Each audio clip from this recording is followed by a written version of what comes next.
Class 9th का जो है वो is matter around us pure पूरा कॉन्सेप्ट जो है वो हम लोग देखने वाले हैं। वन शॉट में सारा लेक्चर हम लोग जो है वो कवर करेंगे विद न्यूमेरिकल्स जो है सब कुछ होने वाला है। तो सबसे पहले बिना टाइम वेस्ट किए स्टार्ट करते हैं। और सबसे पहली डेफिनेशन इसके अंदर नाम से ही जो है वो पता लग रहा है। होमो, होमो का मतलब है सिमिलर, जीनियस जो है वो अगर सेम तरह की चीजें जिसको हम लोग डिफरेंशिएट नहीं कर सकते एक सॉल्यूशन के अंदर अगर हम लोगों ने मिक्स कर रखी हैं तो उसको होमोजेनियस सॉल्यूशन जो है वो हम लोग बोल देते हैं। फॉर एग्जांपल अगर पानी में जो है वो हमने नमक डाल दिया तो और उसको जो है वो घोल दिया तो आप डिफरेंशिएट नहीं कर सकते पानी के अंदर देख के कि ये जो है वो पर्टिकुलर नमक है और ये जो है वो हम लोगों के पास वाटर जो है वो होगा। तो ऐसा मिक्सचर जिसके अंदर बाउंड्रीज इनडिस्टिंग्विशेबल है, आप बाउंड्रीज का बिल्कुल भी पता नहीं लगा सकते, डिफरेंशिएट नहीं कर सकते, ऐसे सॉल्यूशंस को हम लोग जो है वो होमोजेनियस सॉल्यूशंस बोल देते हैं। तो इसके अंदर देखो it is a mixture in which components mix together entirely, बिल्कुल एक दूसरे के साथ परफेक्ट तरीके से जो है वो मिक्स होते हैं और इनडिस्टिंग्विशेबल है फ्रॉम वन अनदर, और उसकी कोई भी सेपरेट बाउंड्रीज जो है वो विजिबल नहीं होती हैं। ऐसे मिक्सचर्स को जो है वो हम लोग होमोजेनियस मिक्सचर्स बोल देते हैं। फॉर एग्जांपल आपके और मेरे बीच में जो है बहुत सारी एयर है, क्योंकि कैमरा यहां से काफी दूर पड़ा है, लेकिन बीच में जो एयर है उसके अंदर आप लोग देख के डिफरेंशिएट नहीं कर सकते कि ये ऑक्सीजन का मॉलिक्यूल है, ये नाइट्रोजन का मॉलिक्यूल है, ये वाटर का मॉलिक्यूल है, वेपर है, ये सल्फर है, आप डिफरेंशिएट नहीं कर सकते। तो क्लीन एयर जो है वो हम लोगों के पास एक होमोजेनियस मिक्सचर का एग्जांपल है। उसके बाद ज्वेलरी इस्तेमाल करते हैं, गोल्ड के अंदर कॉपर मिक्स कर रखा होता है, लेकिन आप 22 कैरेट सोने में या 18 कैरेट सोने में देख के नहीं बता सकते हो कि ये इसका कॉपर वाला पार्ट है और ये इसका जो है वो गोल्ड वाला पार्ट है। ठीक है, तो ऐसे मिक्सचर्स को हम लोग होमोजेनियस मिक्सचर जो है वो बोल देते हैं। इसके बाद बहुत ही कॉमन एग्जांपल अभी मैंने इस्तेमाल किया जो एलॉय। एलॉय हम लोगों के पास जो है वो क्या होता है, एलॉय को समझते हैं, इसके अंदर जो है मिक्सचर है दो और ज्यादा से मेटल्स का या इवन नॉन मेटल्स भी इसके अंदर जो है वो हम लोग डाल देते हैं और इनको जो है वो मिक्स कर देते हैं एक सर्टेन प्रोसेस के थ्रू, और जिसके अंदर वो आगे फर्दर सेपरेट नहीं किया जा सकता किसी भी फिजिकल मेथड से।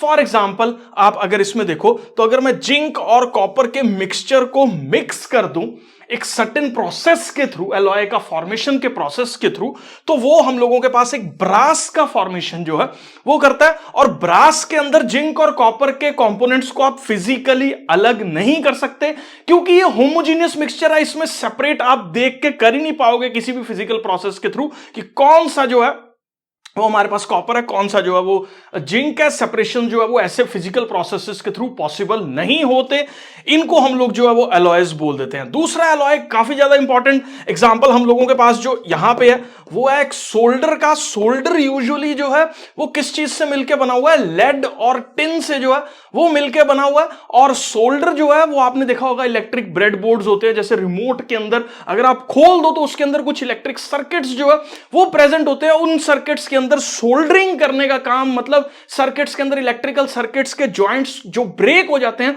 उनको जोड़ने का काम, टांका लगाने का काम जो है वो यहां पे सोल्डर्स जो है वो रहता है। अब हम लोग बात करते हैं स्टील की, तो स्टील क्योंकि आयरन की एक बहुत बड़ी प्रॉब्लम थी कि आयरन जो है वो हमारे पास रस्ट कर जाता है, तो उसी रस्टिंग ऑफ आयरन के प्रोसेस को डिफरेंशिएट करने के लिए हम लोगों ने जो है वो एक प्रोसेस बनाया जिसके अंदर हमने स्टील का फॉर्मेशन जो है वो किया। और स्टील एक ऐसा अलॉय है जो आयरन से, कार्बन से, निकल से और क्रोमियम से मिलके बना हुआ है। और आपने डेफिनेशन भी जो हम लोगों ने यहां पे अलॉयज की है तो उसमें ये बोला या तो मेटल्स को हम लोगों ने जो है वो मिक्स कर रखा है, इवन नॉन मेटल्स भी हम लोग जो है वो मेटल्स के साथ मिक्स कर सकते हैं।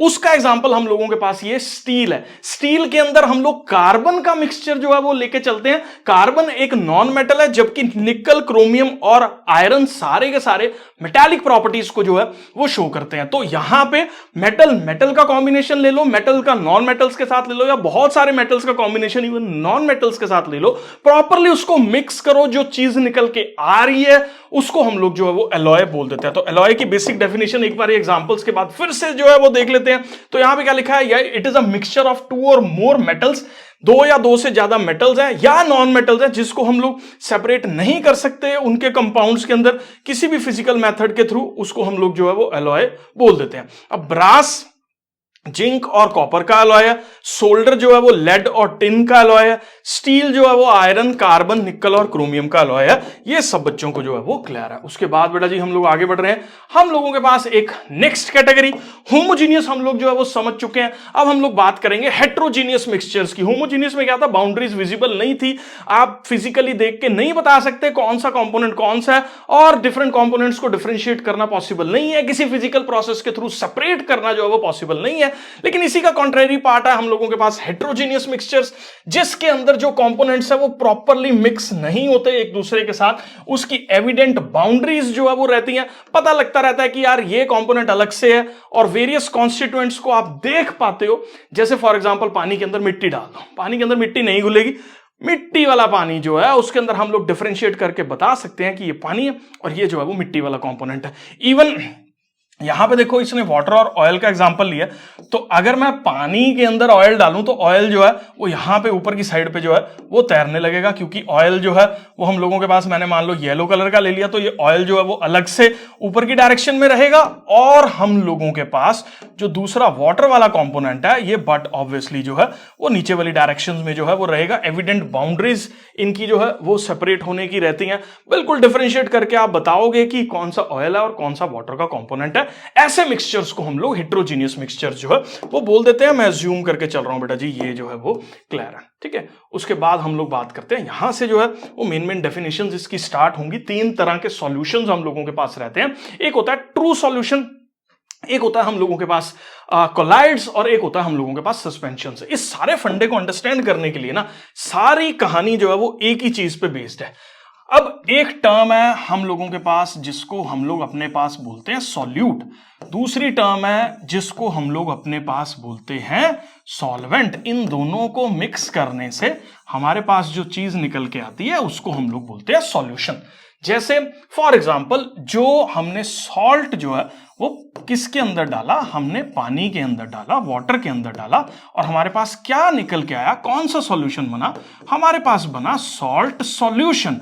फॉर एग्जांपल जैसे हमने ले लिया सोडियम क्लोराइड, ये हमारे पास एक कॉमन सॉल्ट है, इसको हमने किस में डाला, ये वाटर का फॉर्मूला होता है, और ये हम लोगों के पास क्या बन गया, सॉल्ट सॉल्यूशन जो है वो बन गया। अब सॉल्यूट क्या होता है, ऐसी चीज जो किसी भी मिक्सचर के अंदर, मिक्सचर में जैसे देखो सॉल्यूट है और सॉल्वेंट है, कुछ दो कंपोनेंट्स का मिक्सचर हमने यहां पे लिया, तो ऐसी चीज जो किस क्वांटिटी में, लेस क्वांटिटी के अंदर जो है वो प्रेजेंट होती है, कम क्वांटिटी के अंदर जो है वो प्रेजेंट होती है, उसको हम लोग जो है वो अपने पास क्या बोल देते हैं, सॉल्यूट जो है वो बोल देते हैं। अब सॉल्वेंट हम लोगों के पास क्या रहता है, सॉल्वेंट जो है वो हम लोगों के पास क्या होता है, हमारे पास जो क्वांटिटी एक ज्यादा नंबर में, ज्यादा अमाउंट में जो है वो प्रेजेंट होती है, उसको हम लोग जो है वो सॉल्वेंट बोल देते हैं। जैसे फॉर एग्जांपल NaCl के सॉल्ट सॉल्यूशन के अंदर हमारे पास सॉल्ट की जो क्वांटिटी थी वो हम लोगों के पास कम थी, और वाटर की जो क्वांटिटी है वो ज्यादा है, और ये हमारे पास सॉल्ट सॉल्यूशन है,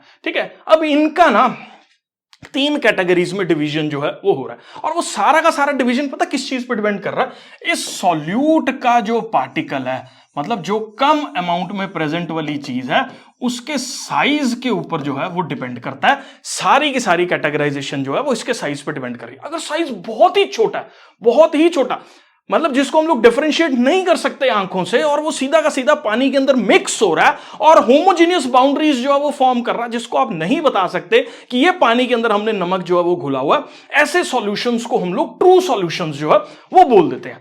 और ये सॉल्यूशंस जो है वो हम लोगों के पास होमोजेनियस मिक्सचर्स बनाते हैं, और इनका साइज जो है वो बहुत स्मॉल होता है। अब ट्रू सॉल्यूशन के बाद जो है वो अगर हम लोग अंडरस्टैंड करें तो सस्पेंशंस जो है वो एक ऐसे सस्पेंशंस होते हैं जिसके अंदर सॉल्यूट के साइज जो है वो बहुत बड़ा होता है। जैसे फॉर एग्जांपल हम लोगों के पास जो है वो मड है, पानी के अंदर मिट्टी हमने जो है वो घोल रखी है, उसको आप लोग डिफरेंशिएट कर सकते हो, आंखों से जो है वो देख सकते हो कि ये मिट्टी का पार्टिकल है, क्योंकि वो पार्टिकल का साइज बहुत बड़ा है। तो based on the size of the particle there are three categorisations. एक ट्रू सॉल्यूशन जिसमें पार्टिकल साइज बहुत छोटा है और जिसके अंदर पार्टिकल साइज बहुत बड़ा होता है, वो हम लोगों के पास हेट्रोजीनियस मिक्सचर्स जो है वो फॉर्म करता है। हेटेरोजीनियस मिक्सचर्स कौन से होते हैं? जिसके अंदर बाउंड्रीज जो है वो विजिबल होती है और हम लोग देख के बता सकते हैं कि ये कौन सा कंपोनेंट है, ये कौन सा कंपोनेंट है, और सारे कंपोनेंट्स को हम लोग नेकेड आई से डिफरेंशिएट कर सकते हैं।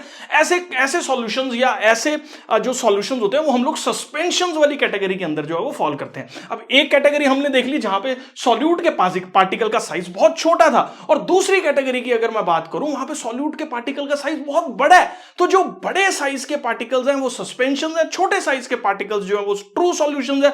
और एक और बात देखते हैं, अब मान लो किसी का पार्टिकल साइज ना ज्यादा बड़ा है ना ज्यादा छोटा, और इन दोनों साइजेस के बीच के अंदर जो है वो लाई कर रहा है, उनको हम लोग जो है वो कैटेगराइज करते हैं कोलाइड्स के अंदर। तो हमारे पास तीन कैटेगरीज होगी, छोटे पार्टिकल का साइज ट्रू सॉल्यूशन सॉल्यूट के पार्टिकल्स का, बहुत बड़ा सॉल्यूट का पार्टिकल का साइज है सस्पेंशन। अगर पार्टिकल का size in between the suspension and true solutions lie कर रहा है तो उसके लिए अलग कैटेगराइजेशन जो है वो हमने कर रखी है, जिसको हम लोग सोल या कोलाइड्स भी जो है वो बोल देते हैं। अब इसको लाइन बाय लाइन जो है वो हम लोग देखते हैं, कॉन्सेप्ट को पूरे को अंडरस्टैंड करते हैं। और सबसे पहले हम लोग बात करेंगे उसकी जहां पे पार्टिकल का साइज बहुत छोटा है, ऐसे सॉल्यूशंस को हम लोग ट्रू सॉल्यूशंस जो है वो बोल देते हैं। होमोजेनियस मिक्सचर्स जो है ये होते हैं जिसमें दो या दो से ज्यादा सब्सटेंसेस को मिक्स कर रखा है, और पार्टिकल साइज जो है वो अप्रोक्सीमेटली 1 नैनोमीटर है। नैनोमीटर से मतलब होता है 10⁻⁹ मीटर। बहुत ही ज्यादा छोटा जो है ये पार्टिकल का साइज होता है, और इन सॉल्यूशंस के अंदर ये बीम ऑफ लाइट को स्कैटर कर रहा है, और इनको फिल्ट्रेशन से जो है वो हम लोग नहीं सेपरेट कर सकते। ये बीम ऑफ लाइट को सेपरेट करने वाले कॉन्सेप्ट को अगर हम लोग थोड़ा सा पार करें, क्योंकि मैं ये सारा का सारा कॉन्सेप्ट आपको अभी समझा रहा हूं, पहले हम लोग देखते हैं कि पार्टिकल साइज छोटा होने की वजह से आप सिंपल फिल्ट्रेशन से इनको अलग नहीं कर सकते। ठीक है, फॉर एग्जाम्पल जो है वो आपने नमक वाला पानी लिया और उसको छन्नी में डाल के जो है वो दोबारा से प्यूरिफाई जो है वो करने की कोशिश की, तो जो पानी छन्नी से निकल के बाहर जाएगा वो भी नमक वाला ही रहेगा। छन्नी जो है वो नमक वाले पानी को सेपरेट नहीं कर सकती। You can not separate the solute, क्योंकि वो बहुत छोटे साइज का है। सिंपल फिल्टर पेपर से या किसी भी फिल्ट्रेशन के प्रोसेस से उसको सेपरेट आउट करना जो है वो पॉसिबल नहीं होगा। अब दूसरी बात यहां पे ये समझते हैं हम लोग, ये जो है वो स्कैटरिंग का मैं अभी आपको समझा रहा हूं, उसके बाद हम लोग प्रॉपर्टीज जो है वो देखते हैं। प्रॉपर्टीज इसकी अगर आप ध्यान दो तो सबसे पहली प्रॉपर्टी हमारे पास क्या है? होमोजेनियस मिक्सचर है, बाउंड्रीज विजिबल नहीं है, पार्टिकल्स को नेकेड आइज से हम लोग नहीं देख सकते हैं। क्यों? क्योंकि पार्टिकल का साइज अप्रोक्सीमेटली 10⁻⁹ मीटर के बराबर जो है वो होता है। पार्टिकल का साइज 10⁻⁻ छोटा है, इसलिए बीम ऑफ लाइट को जो है ये स्कैटर नहीं करता। अब मैं इस पर्टिकुलर चीज पे जो है वो पूरा का पूरा आपको कॉन्सेप्ट समझा रहा हूं कि बीम ऑफ लाइट को स्कैटर करने से क्या मतलब है। अब आप ऐसे देखो, अब ये देखो, लाइट का जो पार्टिकल होता है ना उसको हम लोग बोलते हैं फोटोन। ठीक है, ये मान लीजिए लाइट का पार्टिकल है। ठीक है, इसको हमने फोटोन बोल दिया, लाइट का पार्टिकल को हम लोग फोटोन बोलते हैं। अगर मैं particle nature of the light देखूं, अब ये ट्रू सॉल्यूशन है, इसके अंदर ये छोटे छोटे जो है वो हम लोगों के पास किसके पार्टिकल्स हैं? सॉल्यूट के पार्टिकल्स हैं, जो कि नेकेड आइज से विजिबल नहीं है। अब ये पार्टिकल क्योंकि बड़े साइज का है, जैसे ही इसके अंदर से क्रॉस करेगा तो इन छोटे पार्टिकल्स की औकात नहीं है कि इस पार्टिकल के पाथ को डेविएट कर दे, क्योंकि ये बहुत बड़े साइज का पार्टिकल है, इसकी ट्यून में ये बहुत छोटे हैं, तो ये सिंपली आएगा और इस पर्टिकुलर जगह से ऐसे जो है वो निकल जाएगा बिना किसी भी वेरिएशन के और बिना किसी भी पाथ के चेंज के। इसको हम लोग बोलते हैं इट डज नॉट स्कैटर। ये लाइट के पार्टिकल को स्कैटर नहीं कर सकता। क्यों? क्योंकि इसके पार्टिकल्स का साइज बहुत छोटा है लाइट के फोटोन के पार्टिकल के साइज के कंपैरिजन में, अगर हम लोग बात करें। ठीक है, आप इसको ऐसे समझ लो 9th लेवल पे। और अगर मान लो सॉल्यूट का पार्टिकल का साइज जो है वो कुछ ऐसे बहुत बड़ा साइज है सॉल्यूट के पार्टिकल्स का, और यहां पे क्या होगा, ये लाइट के साइज का पार्टिकल, और जैसी लाइट का साइज का पार्टिकल इस सॉल्यूट से टकराएगा तो ये लाइट का साइज का पार्टिकल कोलिजन की वजह से किसी और डायरेक्शन में भी मूव कर सकता है। जैसे फॉर एग्जाम्पल यहां पे टक्कर मारी और हो सकता है ऐसे चला गया, जाना इसको सीधा था लेकिन टक्कर खा के इधर चला गया, तो पाथ डेविएट होना is called the scattering of light. अब स्कैटरिंग ऑफ लाइट हमारे पास तभी टेक प्लेस करेगी जब सॉल्यूशन के पार्टिकल का size in the tune of light का पार्टिकल का साइज या लाइट की वेवलेंथ के साइज के बराबर हो। मैं यहां पे पार्टिकल वर्ड इस्तेमाल कर रहा हूं, इवन वेवलेंथ्स भी तभी स्कैटर करती हैं जब सेम ट्यून में जो है वो होती हैं। आप इसको कंफ्यूजन में मत लो, आप सिंपली इसको ऐसे समझो कि लाइट का पार्टिकल होता है जिसको हम लोग फोटोन बोलते हैं। फोटोन का साइज जो है वो अगर इस सॉल्यूट के पार्टिकल के साइज के बराबर है तो स्कैटरिंग होगी, तो उसके साथ टकराएगा और बिखर जाएगा। अगर सॉल्यूट के पार्टिकल का साइज बहुत छोटू है और सॉल्यूट जो लाइट है, फोटोन है, वो बहुत बड़े साइज का है, तो रेंगता हुआ या रोनता हुआ जो वो आगे निकल जाएगा और बिल्कुल भी पाथ पे डेविएशन जो है वो नहीं होगी। इसीलिए ट्रू सॉल्यूशन, क्योंकि छोटे साइज का है हम लोगों के पास पार्टिकल, तो इसलिए लाइट की स्कैटरिंग जो है वो यहां पे पॉसिबल नहीं हो पाती है। तो यहां पे क्या लिखा है, स्मॉल साइज की वजह से लाइट जो है वो स्कैटर नहीं करती है जब भी वो ट्रू सॉल्यूशन के अंदर से जो है वो पाथ पास करती है। इसीलिए पाथ ऑफ द लाइट जो है वो विजिबल नहीं होता। क्योंकि देखो इस सॉल्यूशन के अंदर से हमने मान लो लेजर बीम मारी, ये लेजर बीम हमें साइड पे तभी दिखेगी क्योंकि यहां से अगर आप लेजर बीम, ध्यान से समझना इस चीज को, लेजर बीम इसके अंदर से जा रही है, अगर आप इसको यहां से देख रहे हो और आपको यहां से लाइट नजर आ रही है ना, किसके अंदर से लाइट जा रही है, वो तभी आपको नजर आएगी जब यहां से कुछ लाइट आके आपकी आंखों में पड़ रही है, तभी तो दिखेगा। क्योंकि हम किसी चीज को तब देख पाते हैं जब उस पर्टिकुलर पॉइंट से कोई लाइट जो है वो आपकी आंखों में आके पड़ेगी। अगर यहां से कोई लाइट आए ही ना और आपकी आंखों में पड़े ही ना, तो आपको पता ही नहीं चलेगा कि यहां से जो है वो लाइट पास हो रही है। सिंपल सी बात है ना ये तो। देखो लाइट आपकी आईज में पड़ेगी तो आपको दिखेगा कि हाँ यहां पे से जो है वो लाइट आ रही है। अब मैं इसको देख रहा हूं ट्रू सॉल्यूशंस को, और होता पता क्या है ट्रू सॉल्यूशन में, ये लाइट गई और ये लाइट गई, बीच में से पता नहीं लगता कहां गई लाइट, जो है दिखती ही नहीं है।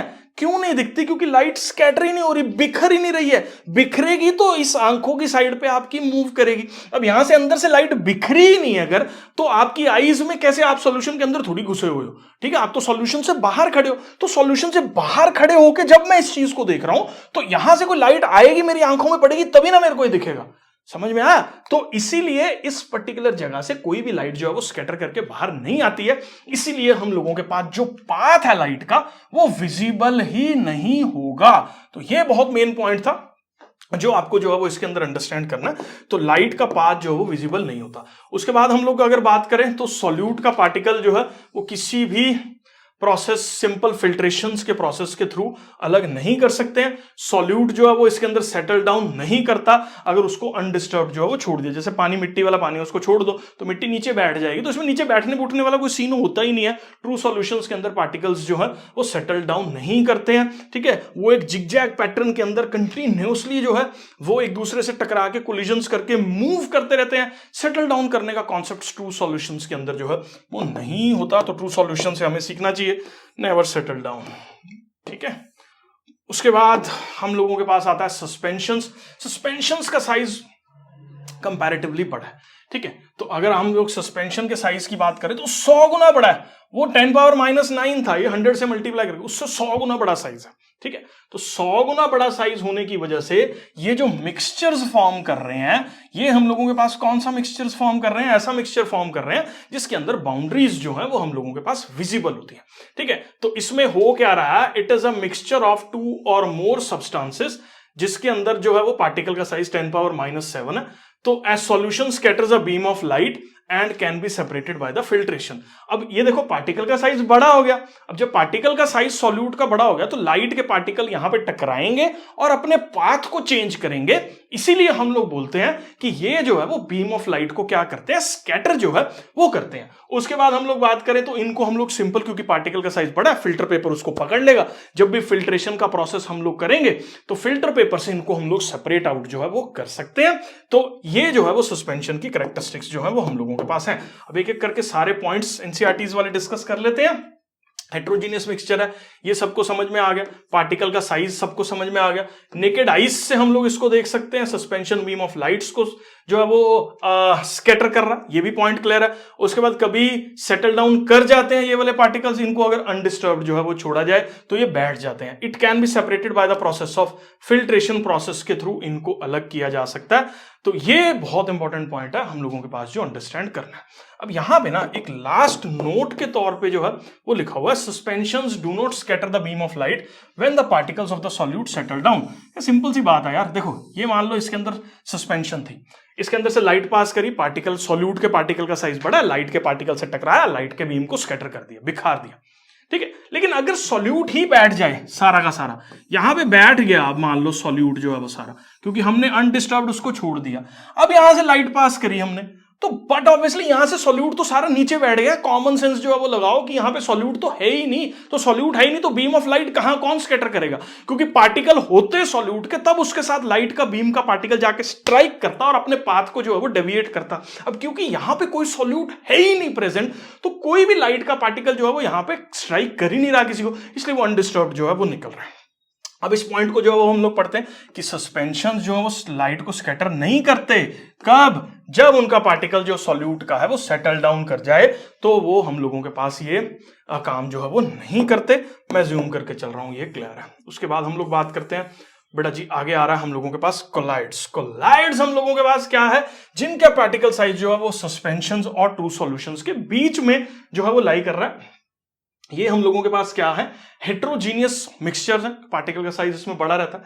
बट कोलाइड्स हेट्रोजीनियस मिक्सचर्स तो हैं, लेकिन इनको नेकेड आइज से नहीं देखा जा सकता। इसका सबसे बड़ा एग्जांपल मैं आपके साथ डिस्कस करता हूं, मिल्क। मिल्क के अंदर बहुत सारा फैट है, वाटर कंटेंट है, सारा का सारा एक इमल्शंस की फॉर्म में जो है वो बना हुआ है, मिक्स हुआ है, ठीक है। तो उसको हम लोग नेकेड आइज से नहीं देख सकते, ठीक है। लेकिन होता क्या है, ऑब्वियसली क्योंकि सॉल्यूट का पार्टिकल का साइज बड़ा है तो होमोजीनियस नहीं होता, ये हेट्रोजीनियस होता है। ये बच्चे बहुत ज्यादा कई बार कॉमनली मिस्टेक करते हैं कि कोलाइड्स को होमोजीनियस लिखते हैं, कोलाइड्स हेट्रोजीनियस मिक्सचर्स जो है वो होते हैं। सॉल्यूट के पार्टिकल का साइज भी सेटल डाउन नहीं करता, दूध को जितनी मर्जी देर आप ऐसे छोड़ दो, दूध का पार्टिकल का साइज जो है वो इतना बड़ा नहीं है कि वो सेटल डाउन करके नीचे जो है वो बैठ जाएगा।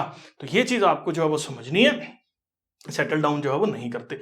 लेकिन it can not be separated by the process of filtration. Particle size छोटा है, ऐसे फिल्टर पेपर से अलग नहीं होने वाला। दूध को छन्नी में से निकालो, ये नहीं है पानी अलग हो जाएगा, फैट जो है वो उसका अलग हो जाएगा, पॉसिबल नहीं है, ठीक है। क्यों, क्योंकि ये फिल्ट्रेशन के प्रोसेस के थ्रू जो है वो सेपरेट आउट हम लोगों के पास नहीं होते। लेकिन इनके पार्टिकल्स का साइज इतना बड़ा तो है कि ये जो है वो स्कैटर करें बीम ऑफ लाइट को, लाइट इनके साथ जो है वो टकराए, अपने पाथ को जो है वो चेंज करे और लाइट का बीम जो है वो स्कैटर हो, ठीक है। तो मैं ज्यूम कर रहा हूं ये सारे ट्रू सॉल्यूशंस, सस्पेंशंस और कोलाइड्स जो है वो आपको क्लियर है। अब हम लोगों के पास एनसीईआरटी के अंदर जो है वो कुछ एग्जांपल्स दे रखे हैं कोलाइड्स के, इसको हम लोग जो है वो सारा समझ लेते हैं। सबसे पहले जो है वो हम लोग ये टर्म समझते हैं, इन्होंने यहां पे लिखा हुआ है डिस्पर्स्ड फेज, और दूसरी टर्म हम लोगों के पास लिखी हुई है यहां पे डिस्पर्स्ड मीडियम। डिस्पर्स्ड फेज और डिस्पर्स्ड मीडियम को आप सिंपल ऐसे समझ लो कि ये हम लोगों के पास जो लार्ज क्वांटिटी में प्रेजेंट है, मतलब सॉल्वेंट का काम कर रहा है, और डिस्पर्स्ड फेज क्या चीज होती है, हमारे पास जो है वो सॉल्यूट का काम कर रहा है, जो कम क्वांटिटी में जो है वो प्रेजेंट है। मतलब एक अलग से नामकरण जो है वो कर रखा है, डिस्पर्स्ड मीडियम जहां पे पार्टिकल डिस्पर्स हो रहे हैं, ठीक है, मतलब सॉल्वेंट, और डिस्पर्स्ड फेज मतलब जो पार्टिकल्स जो है वो डिस्पर्स हो रहे हैं, इधर उधर फैले हुए हैं, ठीक है। तो अब देखो यहां पे पहला एग्जांपल कोलाइड्स का क्या है, अगर डिस्पर्स्ड फेज लिक्विड हो और जो मीडियम है वो गैस हो, जैसे हवा में कुछ छोटे छोटे पॉइंट्स जो है वो वहां पे वेपर्स जो है वो प्रेजेंट हो। हवा क्या गैसोस है, इसके अंदर लिक्विड जो है वो हैंग कर रहा हो, लिक्विड के साइज के पार्टिकल्स जो है वो हैंग कर रहे हो, तो जैसे कि फॉग्स हो गया, क्लाउड्स हो गया, मिस्ट होगी, ये हम लोगों के पास सारे के सारे किसके एग्जांपल हो गए, कोलाइड्स के जो है वो एग्जांपल हो गए। अब ये कैटेगरी कौन सी है, इनको हम लोग एरोसोल्स जो है वो बोल देते हैं। कोई भी चीज जो पानी के हवा के अंदर जो है वो लटकी हुई है, चाहे वो सॉलिड फॉर्म में हो चाहे वो गैस फॉर्म में हो, उसको हम लोग जो है वो क्या बोल देते हैं, एरोसोल जो है वो बोल देते हैं। मतलब एरोसोल के अंदर जो सॉल्वेंट है वो गैस है, और सॉल्यूट कैन बी लिक्विड और सॉलिड। अब सॉलिड सॉल्यूट मतलब एरोसोल हवा के अंदर कुछ डस्ट के पार्टिकल्स हो गए, कुछ स्मोक के पार्टिकल्स हो गए जो सॉलिड नेचर में है, ठीक है, या ऑटोमोबाइल का एग्जॉस्ट हो गया हम लोगों के पास, तो ये सारा का सारा एरोसोल की कैटेगरी में आ रहा है, हवा के अंदर है और है किस फॉर्म में, सॉलिड फॉर्म में जो है वो होगा, ठीक है। तो ऐसा नहीं है कि खाली कोलाइड्स में मतलब हम लोगों के पास सॉलिड ही हमने पानी में डाल रखा है, it can be a gaseous solution also, it can be solid solution also, even it can be liquid solution also.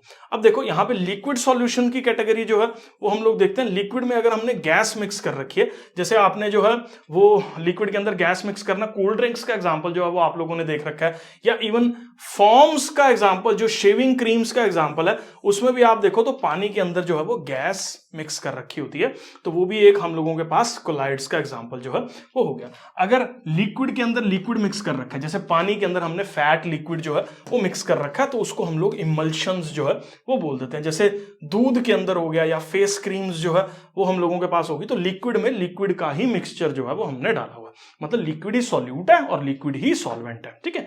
तो उसके बाद हम लोग बात करें अगर, तो सॉलिड सॉल्यूट है और लिक्विड सॉल्वेंट है।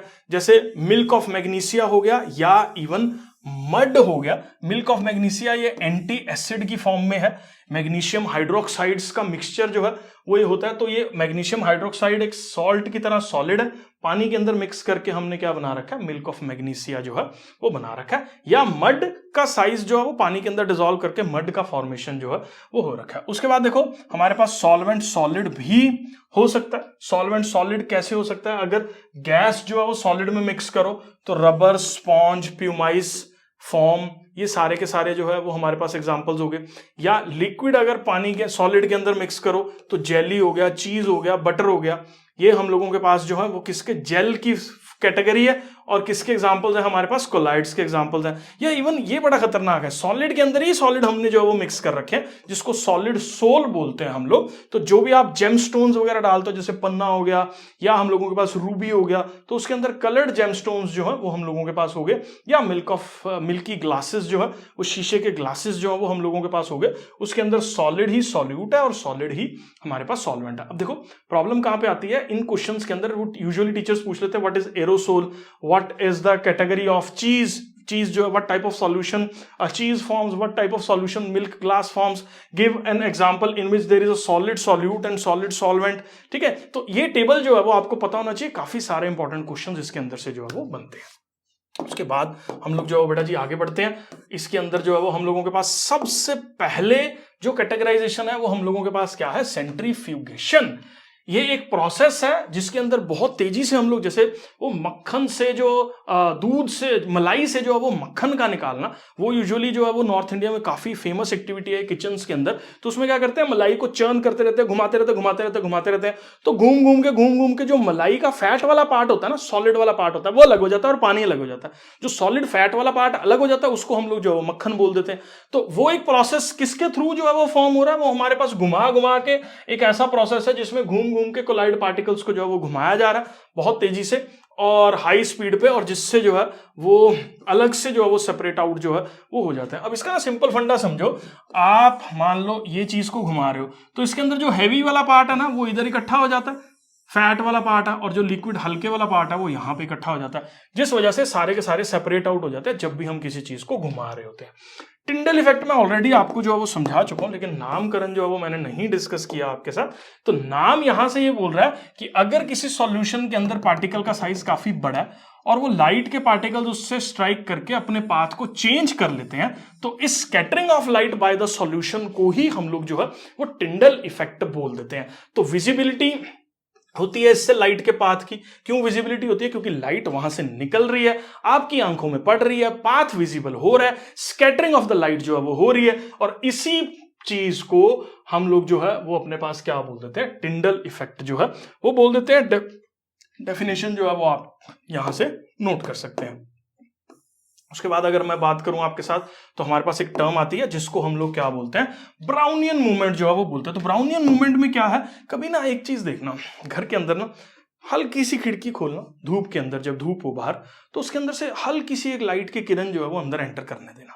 वो लाइट की किरण के अंदर ना बहुत सारे पार्टिकल्स जिगजैग फॉर्म के अंदर आपको मूव करते हुए दिखेंगे, ठीक है। कोई पार्टिकल यहां से इधर चल रहा है, कोई यहां से इधर चल रहा है, कोई इधर टकरा रहा है, कोई इधर टकरा रहा है। तो एक zigzag motion of the particles, ठीक है। ऐसा बोला जाता है ये पार्टिकल्स एक दूसरे से टकरा के चार्ज हो जाते हैं, जिसकी वजह से ये रिपल्शंस जो है वो एक दूसरे को कॉज कर रहे हैं और जिगजैग मोशन के अंदर जो है वो मूव कर रहे हैं। तो non stop continuous zigzag motion हो रहा है कोलाइडल के पार्टिकल्स का, जिसकी वजह से हम लोगों के पास जो है एक मोशन हो रहा है जिगजैग, जिसको हम लोग ब्राउनियन मूवमेंट बोलते हैं। और ऐसा क्यों हो रहा है? क्योंकि पार्टिकल्स एक दूसरे से जो है वो टकराते हैं, बम्बार्डमेंट हो रही है पार्टिकल्स एक दूसरे की, और ये पार्टिकल्स जो है वो डिस्पर्स्ड फेस के एक दूसरे के साथ टकरा के जिगजैग मोशन को बना रहे हैं, जिसको हम लोग जो है वो ब्राउनियन मूवमेंट बोल देते हैं। और एक चीज नोट करने वाली बात है कि रे ऑफ लाइट को अगर आप देखो, कभी भी डार्क रूम में जो है वो एंटर कर रही हो तो उसके अंदर पार्टिकल्स के साइजेस जो है वो विजिबल रहते हैं, पार्टिकल्स का जिगजैग मोशन जो है वो विजिबल होता है। तो इसी को हम लोग जो है वो ब्राउनियन मूवमेंट बोल देते हैं। मैं अज्यूम कर रहा हूं ये जो है वो आपको क्लियर है। एनसीईआरटी के भी न्यूमेरिकल्स मैं इसमें कवर अप करके चल रहा हूं। एनसीईआरटी एग्जाम्पलर में और जो एक्स्ट्रा बुक्स में जितने भी मिनिमल और सब कुछ कवर करने वाले न्यूमेरिकल्स मेरे को मिले, सारे आज के लेक्चर में जो है वो टेकअप करने वाला है। काफी इंपॉर्टेंट लेक्चर होने वाला है क्योंकि ये इकलौता ऐसा केमिस्ट्री का चैप्टर है जिसके अंदर जो है वो न्यूमेरिकल्स प्रेजेंट है। और हर बार की तरह बिना टाइम वेस्ट किए हम लोग फर्स्ट क्वेश्चन पे जो है वो मूव कर रहे हैं। The solution contains 40 gram solute. तो यहां पे जो चीज नोटिस करने वाली है ना, तो हम लोगों के पास सॉल्यूट गिवन है। किसके बराबर गिवन है? हम लोगों के पास सॉल्यूट जो है वो 40 ग्राम के बराबर सॉल्यूट गिवन है। एंड इन 320 ग्राम इसको हमने जो है वो पानी में डाल दिया। पानी मतलब ये सॉल्वेंट के तौर पे जो है वो हम लोग वाटर लेके चल रहे हैं, और इसके अंदर कितना जो है वो हमने वाटर डाल दिया, 320 ग्राम जो है वो वाटर डाल दिया। The concentration mass by mass percent of the solution जो है वो हम लोगों के पास कितना होने वाला है। तो यहां पे एक चीज इन पर्टिकुलर न्यूमेरिकल्स में आपको क्या समझनी है कि सॉल्यूट प्लस सॉल्वेंट जो है वो हम लोगों के पास क्या बनाता है, सॉल्यूशन का फॉर्मेशन जो है वो कर देता है। सॉल्यूट वो चीज होती है जो कम अमाउंट में प्रेजेंट है दो चीजों के मिक्सचर में, और सॉल्वेंट वो चीज है जो ज्यादा अमाउंट में प्रेजेंट है। यहां पे अगर आप एक चीज नोटिस करो तो सॉल्यूट 40 ग्राम है, इसीलिए इसको सॉल्यूट बोला है क्योंकि ये कम अमाउंट में प्रेजेंट है, और सॉल्वेंट जो कि वाटर है एक एक्सेस अमाउंट में प्रेजेंट है, इसीलिए इसको सॉल्वेंट बोल दिया। अब but obviously law of conservation of mass से अगर हम लोग देखें तो सॉल्यूट 40 ग्राम डाला और सॉल्वेंट जो है वो 320 ग्राम डाला, तो दोनों को मिला के जो सॉल्यूशन बनेगा इनको ऐड कर दो, सॉल्यूशन हम लोगों के पास बनेगा 360 ग्राम के बराबर जो है वो टोटल सॉल्यूशन हम लोगों के पास होने वाला है। अब क्वेश्चन ये है कि कॉन्सेंट्रेशन जो है वो अपने को निकालनी है। तो कॉन्सेंट्रेशन का फॉर्मूला हम लोगों के पास क्या होता है, यहां पे कितना मास है किस चीज का, सॉल्यूट का, और उस सॉल्यूट के मास को अपने को डिवाइड करना है किसके साथ, मास ऑफ सॉल्यूशन के साथ, और सॉल्यूशन के साथ डिवाइड करके मल्टीप्लाइड बाय अपने को क्या करना है यहां पे 100। तो सारी वैल्यूज क्वेश्चन के अंदर जो है वो गिवन है। सॉल्यूट का मास मेरे पास 40 गिवन है, सॉल्यूशन का मास मेरे पास जो है वो 360 गिवन है, मल्टीप्लाइड बाय 100 जो है वो इसको हम लोग करने वाले हैं। यहां 0 से 0 कट होगी और 4 9 पे जाएगा, 4 9 जा 36 होता है। इसको अगर आप सॉल्व करोगे तो ये 100/9 जो है वो होने वाला है। 100/9 को हम लोग जो है वो कैसे सॉल्व करने वाले हैं, 9 1 जा 9, 1 बचा, फिर 9 1 जा 9, फिर 1.1% जो है वो हम लोगों के पास इस पर्टिकुलर क्वेश्चन का आंसर जो है वो आने वाला है। तो इस तरीके से जो है सॉल्यूट और सॉल्वेंट की जब कॉन्सेंट्रेशंस गिवन होती हैं तो concentration mass by mass percent का मतलब क्या है कि मास बाय मास, मतलब सॉल्यूट का मास लेना है बाय सॉल्यूशन का मास लेना है, इनटू 100 करना है। बिल्कुल सब कुछ क्वेश्चन के अंदर गिवन था। कॉन्सेंट्रेशन मास बाय मास, ये कॉन्सेंट्रेशन किसकी है, ये कॉन्सेंट्रेशन है हम लोगों के पास सॉल्यूट की, ये हमारे पास सॉल्यूट की कॉन्सेंट्रेशन है। अगर ऐसे ही बेटा देखो मेरे को कॉन्सेंट्रेशन निकालनी हो किसकी, सॉल्वेंट की, तो सॉल्वेंट की कॉन्सेंट्रेशन जो है वो कैसे निकलेगी, कितना मास है सॉल्वेंट का, 320 है, तो यहां पे जो है वो हम लोग 320 मास जो है वो सॉल्वेंट का लेने वाले हैं। तो 320 मास सॉल्वेंट का हो गया, डिवाइडेड बाय सॉल्यूशन का मास कितना है हम लोगों के पास, 360 ही है, मल्टीप्लाइड बाय जो है वो 100 कर देंगे। तो ये अगर अलग से आपको निकालना पड़े तो ये हमारे पास जो है वो सॉल्वेंट की कॉन्सेंट्रेशन है। पेपर में आप दोनों जो है वो सॉल्व करके आ सकते हो। सॉल्वेंट की कॉन्सेंट्रेशन आप अलग से निकाल के बता दो, सॉल्यूट की कॉन्सेंट्रेशन आप अलग से निकाल के बता दो, क्योंकि यहां पे क्लासिफाई नहीं हो रहा कि किसकी कॉन्सेंट्रेशन जो है वो आपको निकालनी है। तो वैसे यूजुअली सॉल्यूट की निकालते हैं जब कॉन्सेंट्रेशन ऑफ सॉल्यूशन जो है वो पूछा होता है, ठीक है। तो हम लोग जो है वो इस पर्टिकुलर तरीके से इसको सॉल्व करने वाले हैं। मैं अज्यूम करके चल रहा हूं फर्स्ट क्वेश्चन जो है वो क्लियर है। सेकंड क्वेश्चन के अंदर बेटा जी हम लोग जो है वो मूव कर रहे हैं। If 110 gram of copper sulphate is present in 550 gram of solution. तो देखो बेटा जी कॉपर सल्फेट का ना जो फॉर्मूला रहता है, Cu होता है कॉपर का सिंबल, जो एक सिंबल से हम लोग इसको रिप्रेजेंट करते हैं, और SO4 इज फॉर सल्फेट। तो कॉपर सल्फेट जो है वो हम लोगों के पास CuSO4 हो गया। इस कॉपर सल्फेट को हमने किसी सॉल्वेंट में मिक्स किया होगा, और बट ऑब्वियसली हम लोगों के पास एक सॉल्यूशन का जो है वो फॉर्मेशन हुआ। और यहां पे गिवन क्या है कि सॉल्यूशन जो है वो मेरे पास है कितना, 550 ग्राम के बराबर जो है वो सॉल्यूशन की वैल्यू गिवन है। और कॉपर सल्फेट जो कि एक किसका काम कर रहा है बेटा जी, यहां पे सॉल्यूट का काम कर रहा है, क्योंकि ये कम अमाउंट में प्रेजेंट है। ये कितना है, 110 ग्राम जो है। Calculate the mass of the solvent. अब मास ऑफ द सॉल्वेंट निकालना है। अब आपको एक चीज पता है क्या कि सॉल्यूट और सॉल्वेंट दोनों को ऐड करके, दोनों के मासेस को ऐड करके हम लोग जो है वो सॉल्यूशन का मास निकाल सकते हैं।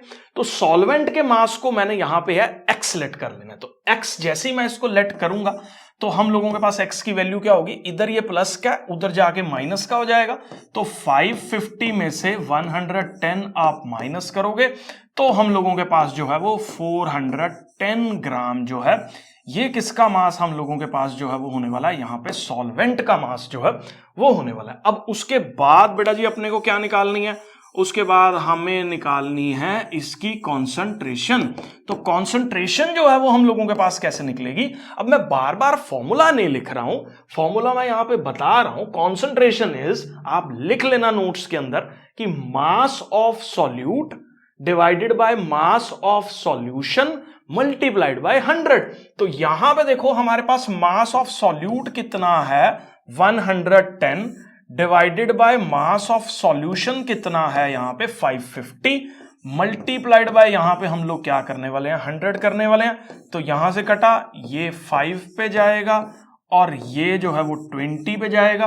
तो कॉन्सेंट्रेशन यहां पे सॉल्यूट की हम लोगों के पास जो है वो कितनी होगी, 20% सॉल्यूट है इसके अंदर। और सॉल्वेंट की कॉन्सेंट्रेशन निकालनी है तो क्या करेंगे, mass of solvent divided by mass of solution into 100 जो है वो हम लोग करने वाले हैं। अब एक चीज मैं आपको स्मार्टली सॉल्व करना बताता हूं कि अगर आपके पास ये सॉल्यूट की परसेंटेज कॉन्सेंट्रेशन जो है वो आ गई तो सॉल्वेंट की निकालना बहुत ही आसान है। सिंपल क्या करो, 100 में से 20 माइनस कर दो तो ये शॉर्टकट की फॉर्म में जो है वो 80% जो है वो सॉल्वेंट की कॉन्सेंट्रेशन हम लोगों के पास यहां पे आने वाली है।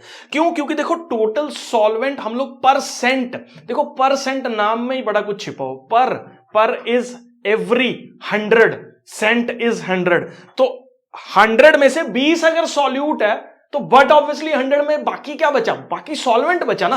तो 100 में अगर 20 सॉल्यूट था तो 80 सॉल्वेंट ना बचा। सॉल्वेंट अगर 80 है तो वो 80% सॉल्वेंट हो गया। तो कॉन्सेंट्रेशन सॉल्वेंट की हम लोगों के पास जो है वो इस पर्टिकुलर तरीके से हम लोग जो है वो निकाल सकते हैं। मैं ज्यूम करके चल रहा हूं बेटा जी, ये क्वेश्चन भी आपको क्लियर है। क्वेश्चन नंबर 3 पे जो है वो मैं मूव कर रहा हूं। इस सॉल्यूशन कंटेनिंग, अब देखो थोड़ा सा जो है वो हम लोग आगे बढ़ रहे हैं। मास से निकल के अब मैं वॉल्यूम पे आ रहा हूं। फॉर्मूलाज में कोई मेजर डिफरेंस नहीं जो है वो हम लोगों के पास यहां पे आने वाला। तो सॉल्यूशन कंटेन्स 50 ml एल्कोहल। तो हम लोगों के पास क्या गिवन है, एल्कोहल जो है वो गिवन है। और ये कितना गिवन है हम लोगों के पास, यहां पे हम लोग जो है वो नोट कर लेते हैं। 50 ml जो है वो एल्कोहल हम लोगों के पास गिवन है। और किसमें जो है ये एल्कोहल हम लोगों ने डाल रखा है, ऑब्वियसली पानी के अंदर जो है वो अल्कोहल हमने डाल रखा है। और कितना पानी जो है वो हम लोगों ने यहां पे ले रखा है, 150 ml वाटर जो है वो हम लोगों ने ले रखा है। देखो पिछले के जैसे ही क्वेश्चंस है, वहां पे हम लोग मास को ग्राम्स के अंदर जो है वो लेके चल रहे थे। फंडा यहां पे भी सेम रहने वाला है, बस डिफरेंस यहां पे क्या जनरेट हो रहा है कि मास की जगह हम लोगों ने जो है वो वॉल्यूम की बात जो है वो यहां पे कर रहे हैं। लेकिन आप अगर कॉन्सेप्ट को देखो यहां पे, तो सॉल्यूट क्योंकि ये कम अमाउंट में प्रेजेंट है 50 ml, और but obviously water is acting as a solvent क्योंकि ये ज्यादा अमाउंट में प्रेजेंट है यहां पे। और इन दोनों को मिक्स करके हम लोगों के पास जो है वो क्या बनने वाला है, सॉल्यूशन जो है वो बनने वाला है। तो सॉल्यूशन कैसे बनेगा, 50 ml सॉल्यूट है, 150 ml सॉल्वेंट है, दोनों के ml को ऐड कर दो, मतलब वॉल्यूम्स को ऐड कर दो, तो हम लोगों के पास यहां पे जो है वो 200 ml जो है वो हम लोगों के पास सॉल्यूशन बनने वाला है। व्हाट इज द कॉन्सेंट्रेशन, तो वही same formula, concentration of solute हम लोगों के पास क्या होने वाली है, बस यहां पे डिफरेंस ये आएगा, मास of solute upon mass of solution की जगह हम लोग क्या इस्तेमाल करेंगे, हम लोग इस्तेमाल करेंगे volume of solute upon volume of solution जो है वो हम लोग इस्तेमाल करने वाले हैं। तो वॉल्यूम ऑफ सॉल्यूट हम लोगों के पास जो है वो कितना है, यहां पे 50।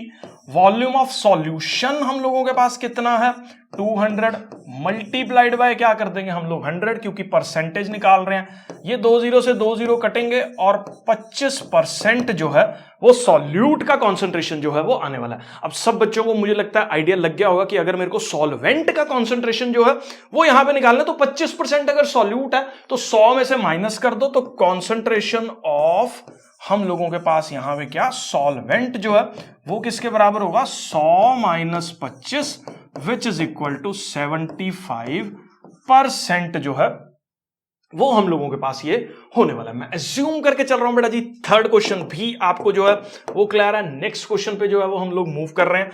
आपको क्या निकालना है, what is mass by mass percent of a solvent when 50 gram of oxygen is dissolved in a solvent to form 450 gram of solution. Question थोड़ा सा ध्यान से जो है वो पढ़ना पड़ेगा कि ऑक्सीजन को जो है वो हम लोग किसी के साथ मिक्स कर रहे हैं और हमारे पास जो सॉल्यूशन बन रहा है, ऑक्सीजन को हमने किस में डाला, किसी सॉल्वेंट में डाला, और हम लोगों के पास जो है वो क्या फॉर्म हो रहा है, सॉल्यूशन जो है वो फॉर्म हो रहा है। अब ऑक्सीजन बट ऑब्वियसली हम लोगों के पास किस चीज का काम जो है वो कर रही होगी, सॉल्यूट का काम जो है वो कर रही होगी। और कितना हम लोगों ने जो है वो ऑक्सीजन ले रखा है, 50 ग्राम ऑक्सीजन ले रखा है। सॉल्वेंट के बारे में हमें कुछ नहीं दे रखा, और सॉल्यूशन जो फॉर्म हो रहा है हम लोगों के पास वो कितना फॉर्म हो रहा है, 450 ग्राम जो है वो सॉल्यूशन हम लोगों के पास फॉर्म हो रहा है। तो जितने भी क्वेश्चंस आप लोगों ने यहां पे अंडरस्टैंड किए देखे, उसमें सबसे पहले आप एक टर्म लिख लो, एक लाइन लिख लो, solute plus solvent is equal to solution जो है वो आप लिख लो। तो यहां पे देखो 50 ग्राम हम लोगों के पास सॉल्यूट था, सॉल्वेंट का नहीं पता, मैंने एक्स जो है वो ले लिया। तो यहां पे एक्स की वैल्यू हम लोगों के पास क्या आ जाएगी, 450। ये इधर साइड पे प्लस का था, उधर जाके माइनस का हो जाएगा, तो हम लोगों के पास 50 माइनस कर दो, और हम लोगों के पास जो है ये 400 ग्राम किसकी वैल्यू होने वाली है, सॉल्वेंट के मास की वैल्यू जो है वो होने वाली है। What is the mass by mass percent of the solvent. अब अपने को मास बाय मास परसेंट इसने स्पेसिफिकली पूछ लिया कि भैया सिर्फ सॉल्वेंट का निकाल के बताओ।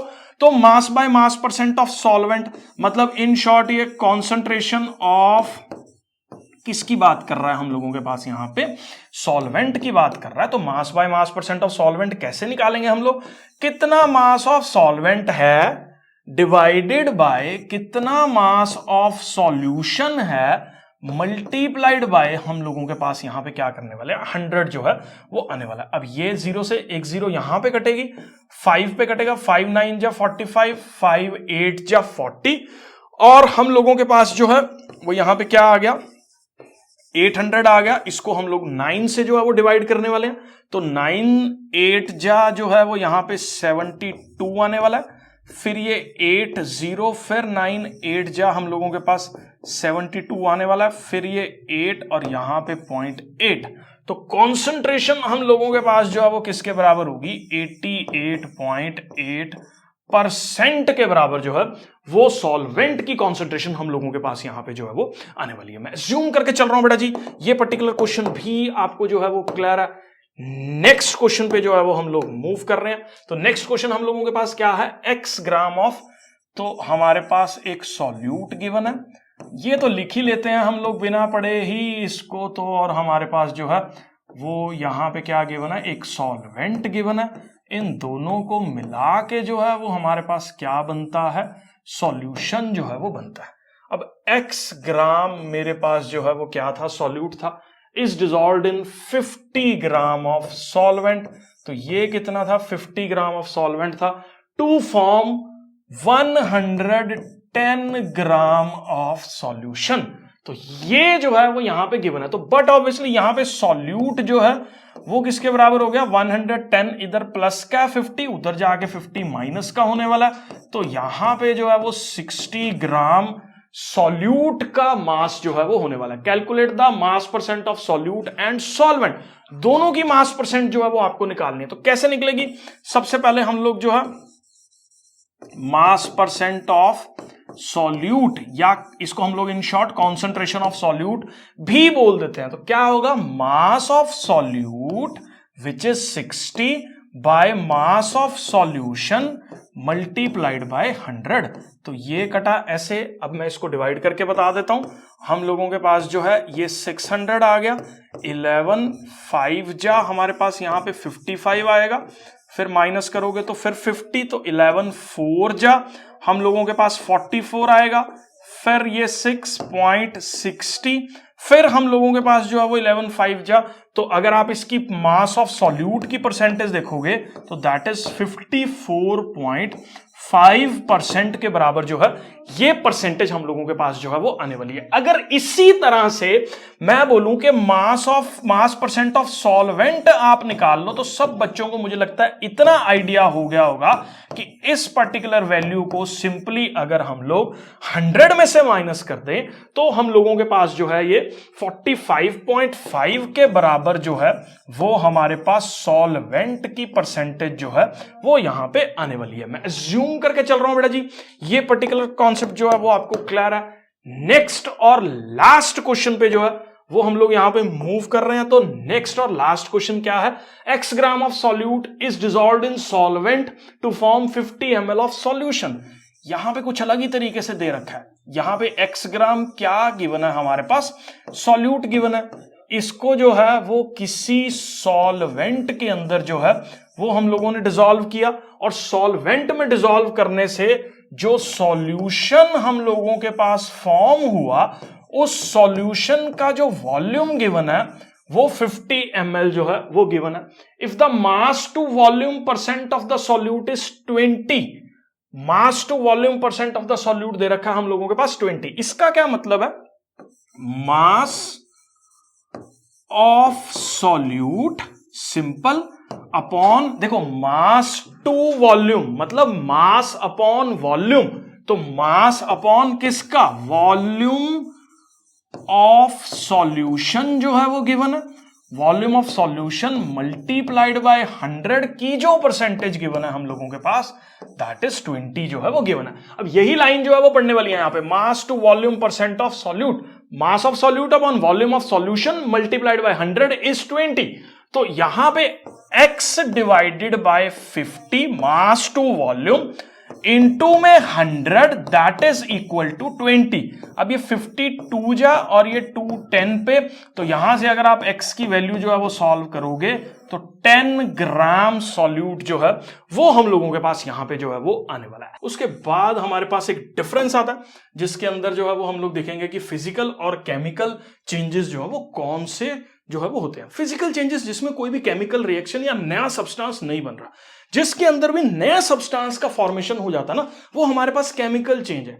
और जिसके अंदर भी नए सब्सटेंसेस का फॉर्मेशन नहीं होता वो हमारे पास जो है वो फिजिकल चेंज है। फॉर एग्जांपल मेरे हाथ में जो है ये पेपर है, ठीक है, इस पेपर को मैं फाड़ दूं, अभी एक मेरे हाथ में क्या है? अभी भी मेरे हाथ में पेपर है। तो simply tearing can not change the state, कोई नया चीज नहीं बन गई है यहां पे, तो ये फिजिकल चेंज है क्योंकि पेपर मैंने फाड़ा, फटने के बाद भी वो पेपर ही है, ठीक है। तो tearing of paper is a physical change. तो कोई भी ऐसी चीज मैं कर रहा हूं जिसमें नया सब्सटेंस नहीं फॉर्म होता that is a physical change, और जिसके अंदर भी नया सब्सटेंस फॉर्म हो रहा है that is a chemical change. अब यहां पे डेफिनेशन पॉइंट ऑफ व्यू से जो है वो देख लेते हैं। तो एक चेंज है, कोई नया सब्सटेंस फॉर्म नहीं हो रहा, और ये टेम्परेरी होता है और रिवर्सिबल इसको जो है वो किया जा सकता है। आइस का पिघलना, आइस पानी में मेल्ट करेगी और पानी को फिर से जमा दो, आइस जो है वो बन जाएगी। पानी बॉयल कर गया, वेपर्स बन गया, वेपर्स को कंडेंस कर दो, फिर से पानी बन गया। स्टीम को ठंडा कर दो, ठीक है, पेपर को अभी फाड़ के मैंने दिखा दिया, पेपर ही रहेगा। ग्लास टम्बलर का टूटना, टूटने के बाद भी वो ग्लास टम्बलर ही रहेगा, ऑब्वियसली शेप उसकी चेंज हो जाएगी। उसके बाद जहां पे भी नए सब्सटेंस का फॉर्मेशन हम लोगों के पास हो रहा है उसको हम लोग जो है वो केमिकल चेंज बोलते हैं। ये परमानेंट होता है। इसको रिवर्स, जैसे मान लो इसी पेपर को मैं कमरे में खड़े होकर आग लगा दूं अगर, तो वो आग लगने के बाद दोबारा से पेपर में चेंज नहीं होगा। तो इसीलिए हम लोगों के पास ये परमानेंट है और इरिवर्सिबल रहता है। जैसे बर्निंग ऑफ द पेपर हो गया, rusting of the iron, iron को एक बार जंग लग जाए, दही जो है वो बन गई अगर दूध से, तो दही को दोबारा दूध में चेंज नहीं कर सकते, ठीक है। कुकिंग हो रही है अगर हम लोगों के पास फूड की, या एक बार फल जो है वो खराब हो चुका है तो भी वो चेंज नहीं होगा। तो मैं अज्यूम कर रहा हूं फिजिकल और केमिकल चेंजेस जो है वो आपको क्लियर है। उसके बाद बेटा हम लोग जो है वो बात करेंगे एलिमेंट्स की और कंपाउंड्स की। एलिमेंट्स हम लोगों के पास क्या है? The substance which cannot be split into two or more simpler substances by usual chemical method। उसको हम लोग जो है वो एलिमेंट बोलते हैं, और ये एक ही तरह के चीजों से जो है वो बना होता है। फॉर एग्जाम्पल, हम लोगों के पास हमने जो है वो मान लो एक आयरन की रॉड जो है वो ले ली, हम इसको आयरन की रॉड को अगर तोड़ते रहे इवन लास्ट एटम तक भी जो है वो ब्रेक कर दें, तो वो एलिमेंट उसके अंदर कौन सा रहेगा? आयरन ही रहेगा।